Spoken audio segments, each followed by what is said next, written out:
tal? ¿Cómo están? Muy buenas noches. Bienvenidos a otro programa más de Estado de la Nación. Hoy vamos a platicar acerca de la coyuntura, y la coyuntura definitivamente es esta suerte de acontecimientos que se han venido después del proceso electoral. Así es que vamos a conversar con nuestros invitados. Está con nosotros el licenciado Eddie Kush de Acción Ciudadana y también nuestro analista invitado, el licenciado, el doctor Conrado Reyes. Así es que muchas gracias a ambos por estar acá con nosotros. Bueno, empecemos con la pregunta de los 100 millones y en donde hay toda una variedad de opiniones, pero que vale la pena. ¿El MP puede hacer lo que hizo? ¿Puede llegar al Tribunal Supremo Electoral? ¿Puede llevarse las papeletas? ¿Puede conducir la investigación de la manera que lo está haciendo? ¿Es legal eso o no? Bueno, buenas noches, gracias por la invitación. Realmente es una consideración que ahorita está en manos de la Corte de Constitucionalidad.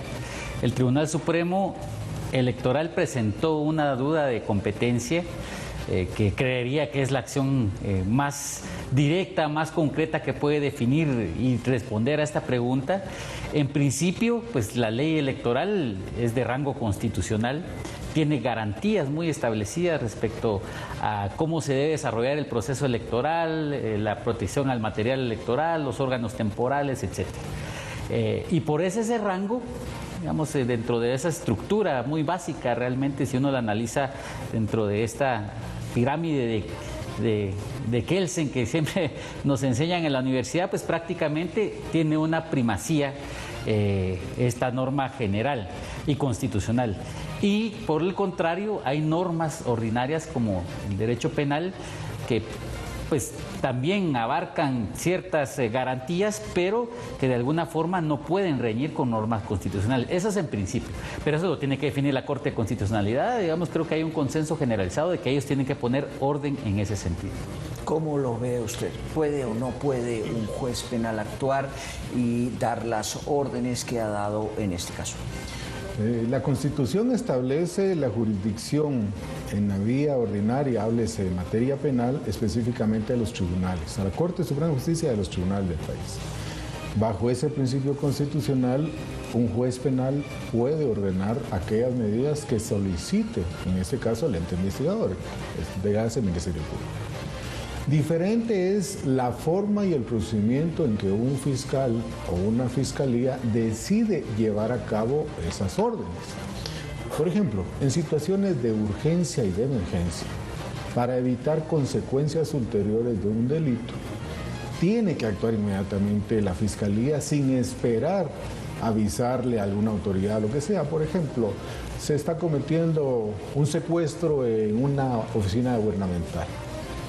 La fiscalía acude al juez, el juez le autoriza entrar en horas fuera de trabajo, horario fuera de trabajo, con la fuerza pública, para evitar daños o consecuencias mayores. En ese caso, no tiene que acudir al ministro del ramo, al presidente de un tribunal supremo, quien sea, porque el delito se está cometiendo y es de tracto sucesivo.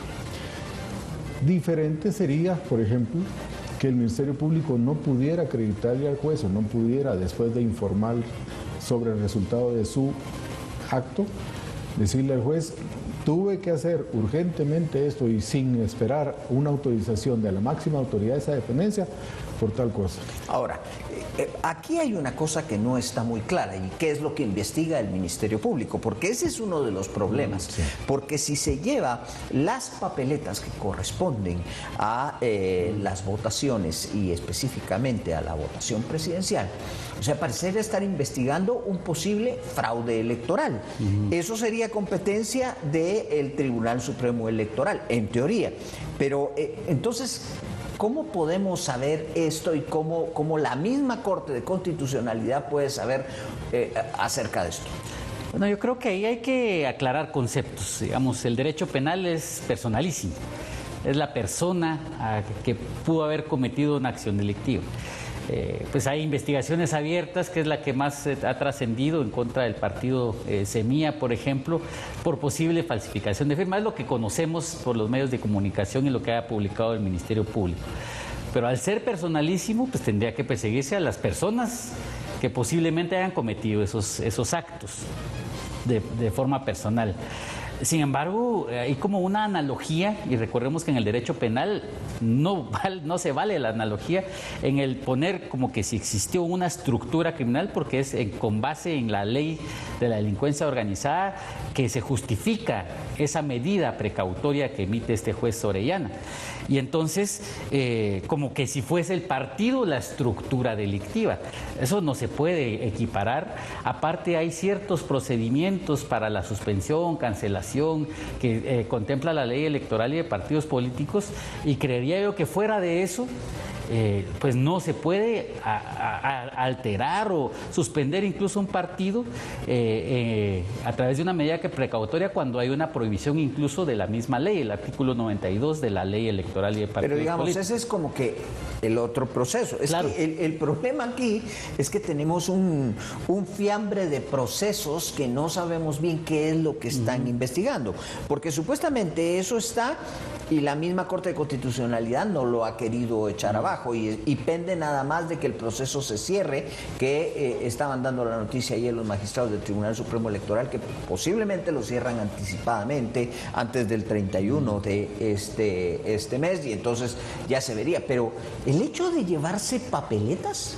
Sí, lo que pasa, como bien ustedes lo han mencionado, es que no se tiene la información exacta de qué proceso es el que motiva esta orden judicial de secuestro o acción de investigación del Ministerio Público de secuestro de evidencia. El Ministerio Público ha hecho algunos comunicados de prensa claramente diciendo que no se trata del expediente inicial en contra de las falsificaciones de firma e inscripción de muertos en el Partido Semilla. Sin embargo, el Ministerio Público ha sido, para mí, incapaz de decirle a la población: este expediente se basa en esta investigación. Por ejemplo, se me ocurre una investigación en donde, según en redes sociales se ha mencionado, hubo personal del Tribunal Supremo Electoral que fue a declarar a la Fiscalía que los habían obligado a falsificar datos en las actas 4 y 8. Entonces, eso es lo que el Ministerio Público ha sido incapaz de aclararle a la población. Sin embargo, tiene mucha concordancia un acto de estos en donde hay una investigación por falsificación de los datos consignados en un acta. La forma en que se llevaron las papeletas, a ver, sinceramente yo ya desconfiaría de cualquier cosa. Una vez esas cajas estén abiertas, una vez se rompen los sellos, yo desconfiaría de cualquier cosa, aunque cualquier sustitución tendría que llevar una papeleta que tuviese igualmente las firmas de los que estuvieron en la mesa. Además que esas actas, según el propio Tribunal Supremo Electoral, ya estaban digitalizadas. Y otro dato importantísimo... Sí, pero son la base para la digitalización. Otro dato importantísimo es qué hacían esas actas en la sede del Tribunal de la Zona 1 cuando, por mandato de los reglamentos internos del Tribunal Supremo Electoral, tendrían que estar en el Parque de la Industria, que es donde es el archivo general de todo el proceso electoral, o haberse trasladado ya a las bodegas del Tribunal Supremo Electoral para esta clase de propósitos de resguardo de las boletas en la zona 5 de la ciudad capital. ¿Qué hacían esas actas en las oficinas de la zona 1? Es la pregunta del millón. Claro. Ahora, para abonar en todo esto, tenemos el caso contra Semilla por las firmas. Tenemos este caso que parecería indicar que lo que se está investigando es la comisión de un acto anómalo durante el proceso electoral.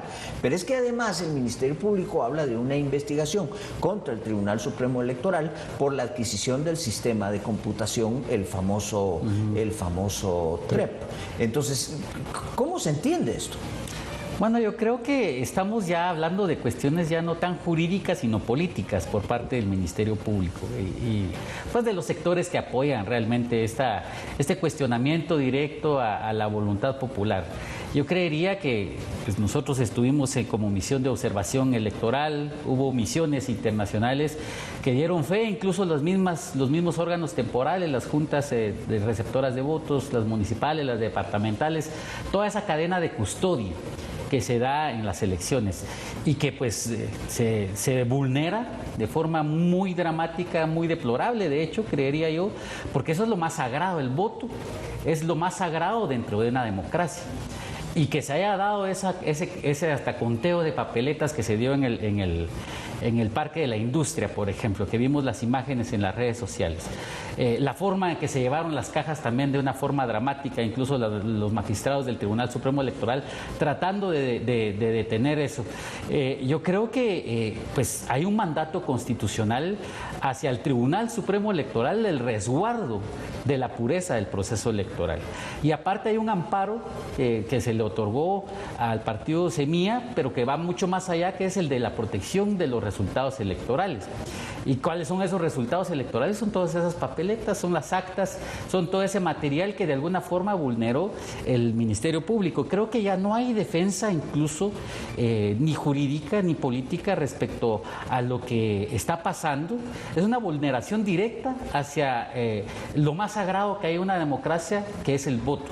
Y entonces creería yo que está generando una crisis sin precedentes y sin otro antecedente histórico respecto a cómo se está manipulando. Usted muy bien lo dijo, ya se desconfía porque se están extrayendo eso, pero quizá esa es la intención, ¿verdad? Generar esa zozobra, esa desconfianza, tratar de cuestionar los resultados electorales, lo cual resulta muy preocupante dadas las condiciones que se están viviendo en el país. La Corte de Constitucionalidad, ante lo que se le ha pedido, que ha sido múltiples, entiendo yo que les fueron a poner amparos, pero que no le correspondía a la Corte conocer esos amparos en primera instancia, y entonces los distribuyó a donde correspondía en este caso, o sea que van a llevar otro tiempo y otro trámite en ese sentido.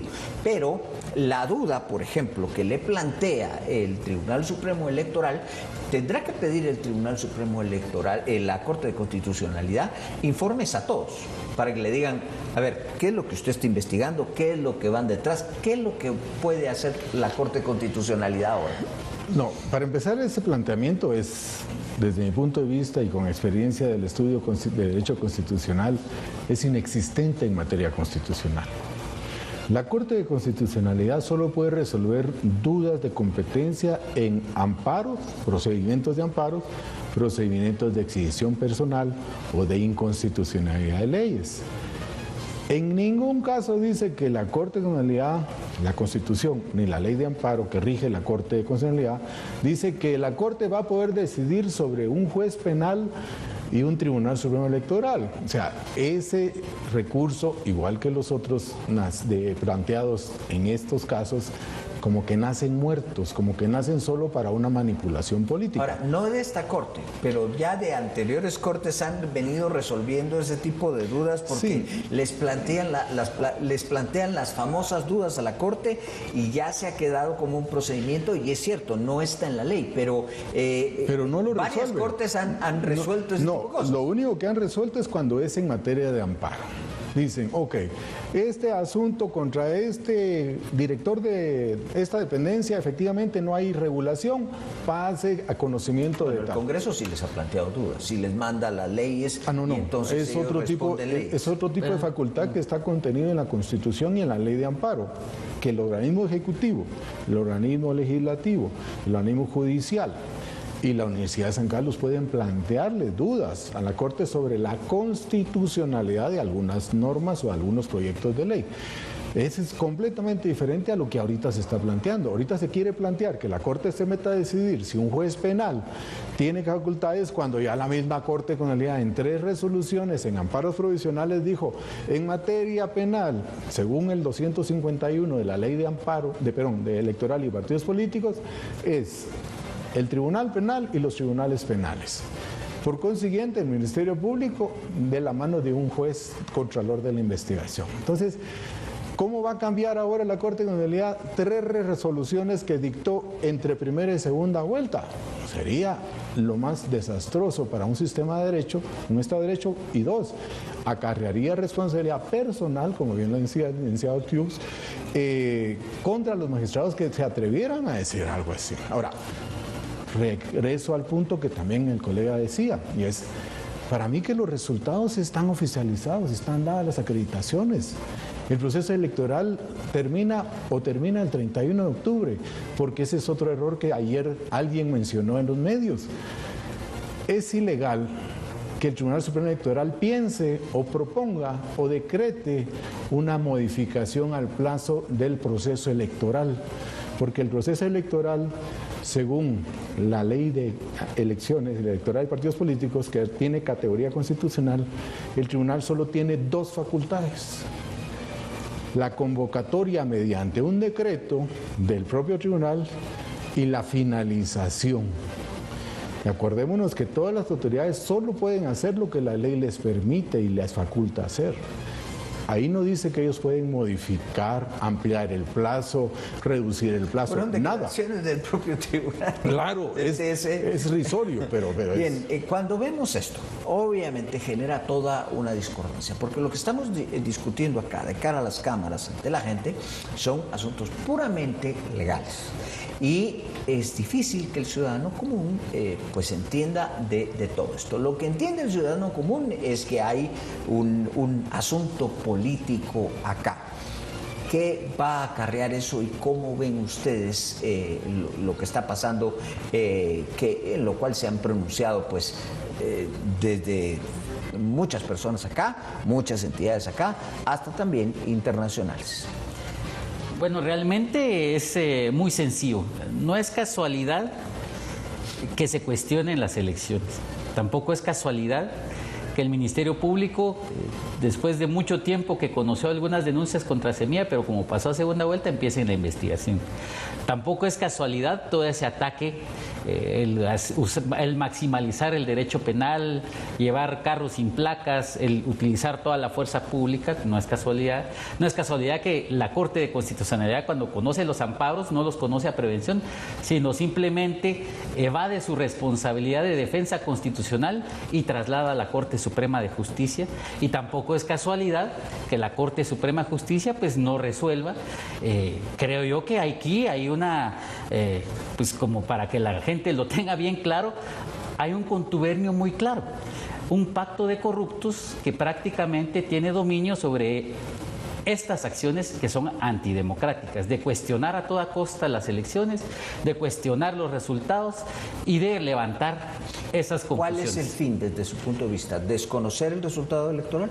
Es muy posible, yo creo que incluso estarían buscando eso, en el máximo de los objetivos que podría tener este grupo, pero o sea, es a toda costa, a costa de la democracia. Mire la situación que estamos atravesando estos días, de que se están tapando las carreteras, ya las autoridades indígenas incluso agotaron toda la vía jurídica, presentaron solicitudes, amparos, antejuicios, etcétera, ya topó todo el sistema. Y entonces por eso es que están tomando, pero realmente todo recae en este grupo que empuja incluso a la fiscal general, a las Cortes de Justicia, para que toda esta confusión política, pues de alguna forma desgaste el proceso electoral, pero también plantee ciertas limitaciones al próximo gobierno, que ese es el problema también. En cuanto al resultado electoral, habiéndose ya declarado ganadores, habiéndose ya, pues no finalizado el proceso, pero sí ya habiendo declarado los ganadores, etcétera, etcétera, habiendo sido reconocido incluso por el presidente saliente, etcétera, etcétera, ¿pueden desconocerse los resultados electorales?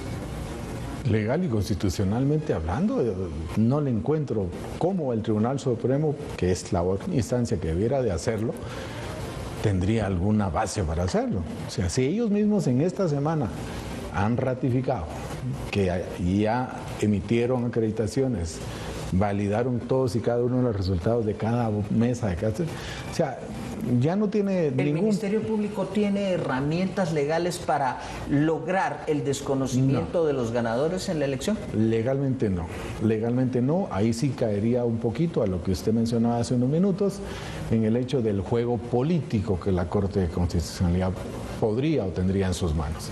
Pero tampoco lo veo viable, tampoco lo veo que hacia eso se vaya dirigiendo ninguno de los fallos, resoluciones que esté haciendo.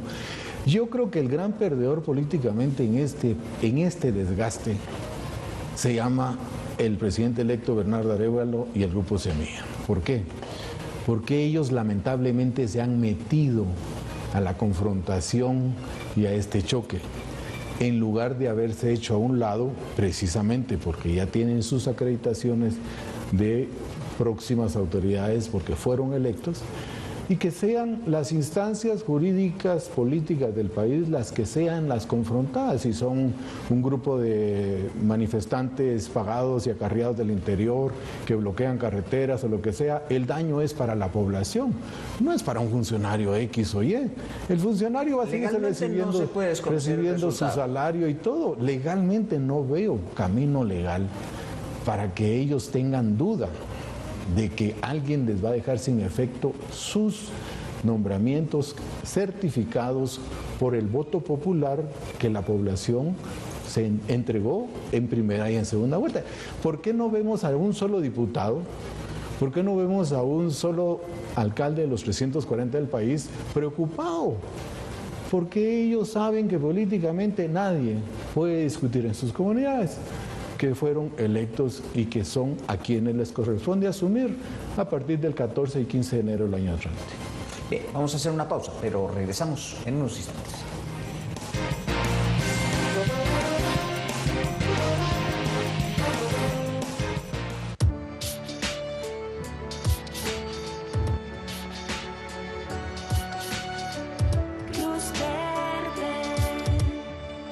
Comienza tus mañanas llenas de alegría con nuestros conductores. Yo quiero estar contigo. Tú quieres estar conmigo. Son 5. Durmiendo en el lugar. Perdido.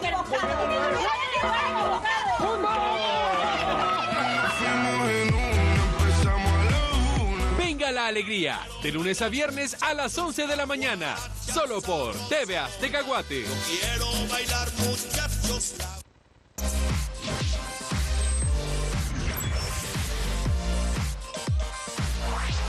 TV Azteca Guate, cerca de ti.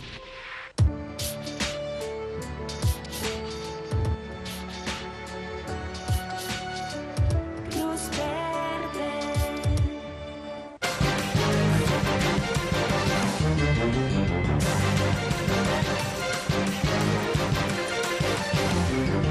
Continuamos entonces platicando esta noche con nuestros invitados, el licenciado Eddie Kuch, el doctor Conrado Reyes, acerca de todo esto que está pasando, que lleva bastante de legal, mucho de político, y por supuesto todo esto se ha mezclado, y el hecho de que la misma población, yo creo que nadie tiene claro exactamente hacia dónde va la situación. ¿Ve usted posibilidad de que haya un peligro de desconocimiento de los resultados electorales? No, yo creo que a esta altura ya cualquier cosa puede pasar. O sea, ya se emitieron órdenes de allanamiento que a mi parecer son inconstitucionales, vulneran la ley electoral, es claro, creo que ahí no hay mayor discusión. Y se puede esperar cualquier cosa ya de los funcionarios del Ministerio Público y de este juez Orellana. Si bien es cierto, la Corte de Constitucionalidad tiene que resolver esta duda de competencia, estamos hablando de dudas constitucionales, o la ley electoral y de partidos políticos es una ley de rango constitucional. Y claro, quien tiene que defender estas normas es la Corte de Constitucionalidad. Entonces, ya se puede esperar cualquier cosa de estos personajes, ya están fuera del derecho realmente. No sé si se animarían a una cuestión tal. Ya se animaron a tocar las papeletas, ya se animaron a abrir las cajas. O sea, ya hay una vulneración. Entonces, creería yo que estarían dispuestos a todos, pues, como decir, ya no tienen más que perder, si ya la reputación, ya los cuestionamientos, la gente se está moviendo, la gente lo tiene claro, pues hay que cuestionar a la fiscal general, al juez y exigirle a la Corte certeza. Entonces, yo viví la época de los golpes de Estado.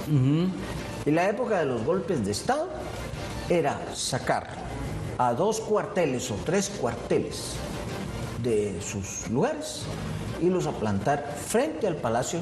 Otros ni siquiera salían muchos de sus cuarteles, la Guardia, no recuerdo que el 23, y luego cuando bajaron a Ríos Montt, simplemente salió así a la calle, puso sus retenes enfrente y ni siquiera tuvieron que salir a ningún otro lado, pero era la fuerza del ejército. ¿Cree usted que hay las condiciones para que eso se produzca hoy en día? Yo creo que se está dando un golpe electoral ya de por sí. Vamos, aparecen 200 funcionarios de la Policía Nacional en el Tribunal Supremo Electoral. Ese es uso de fuerza pública al final, de un órgano a otro, justificado a través de un proceso penal. Es como le diría, son golpes electorales en paulatinos, pero que se están dando. Yo creo que la gente lo tiene claro, por eso están haciendo uso de su derecho de resistencia pacífica en este momento en las calles. El artículo 45 pues está amparando esto porque hay una defensa constitucional que la gente ya entiende eso. Entonces, creería yo que el uso de esa fuerza pública ya plantea este tipo de precedentes, no como antes. Ya ahora es mucho más sofisticado, podríamos decirlo, usando el derecho penal. El derecho penal, de hecho, está en crisis en todo el mundo.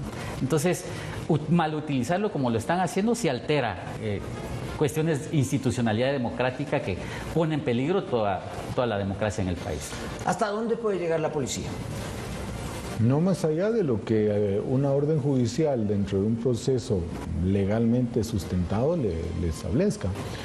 Pero ellos no intervienen en, por ejemplo, ayer, esta semana que se hizo la incautación de evidencia en el Tribunal Supremo Electoral, ellos no intervienen, ellos solo dan resguardo al Ministerio Público. El Ministerio Público tiene una dirección de investigación criminal con agentes especializados para cada operación. Y ese es parte del equipo. Ahora, que ¿ve llega. usted cercano que, por ejemplo, un funcionario público, el presidente de la República, cualquiera, saque un piquete de policías en este caso? El ejército no se ha querido meter en nada ahora, ni siquiera en la lucha contra el narcotráfico mucho. Pero, ¿ve usted cercano eso? No, lo que sí es evidente, yo dije, si ustedes recuerdan en algún programa hace algunos meses acá, lo que sí es evidente que si se da un golpe de Estado se tiene que dar contra el gobierno actual, contra el presidente Yamatei. Y eso sí es muy probable, eso sí es muy probable. A Lucas se le dio un golpe, pero el golpe no era para Lucas, el golpe era porque igual Lucas ya salía, el golpe era para el general que había quedado, ahorita se me traspapeló. Bueno, pero el punto es que aquí las elecciones, insisto, están confirmadas, están certificadas, los resultados. Se tendría que anular el proceso de elección en contra de alcaldes, 340, y en contra de 160 diputados. O sea, es absurdo que se pretenda argumentar que solo se va a anular una elección vicepresidencial y presidencial. ¿Por qué? Porque el proceso electoral es un todo. O sea, las papeletas de primera vuelta fueron juntas, presidente, vicepresidente y diputados, ¿o no?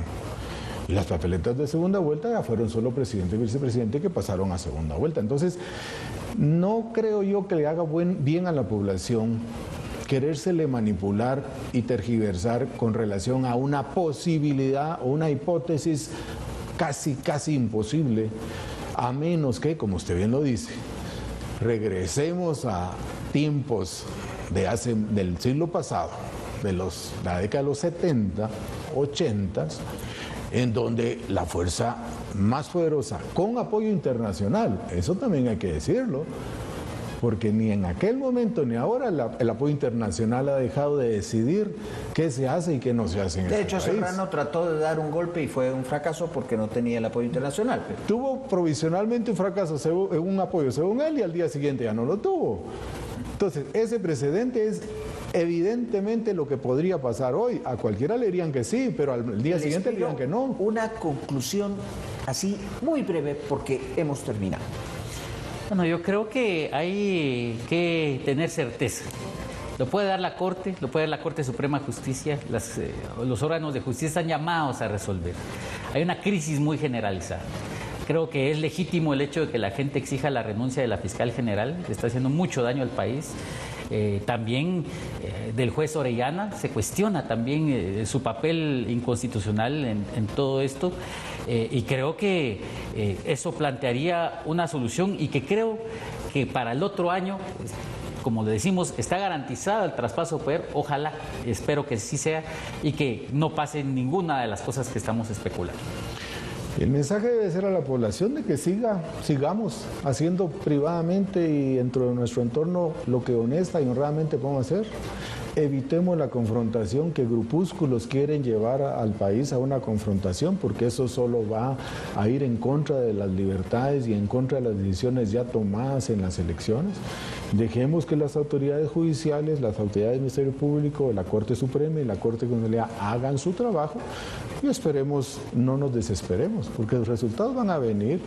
Igual al Tribunal Supremo Electoral hay que advertirle que no puede hacer actos ilegales, porque incluso incluye una ampliación del periodo electoral la libertad de uso de fondos públicos que tendrían sin ninguna limitación, como lo han venido haciendo en todo este proceso. Bien, pues muchas gracias a nuestros invitados esta noche, a ustedes también. Muchas gracias por haber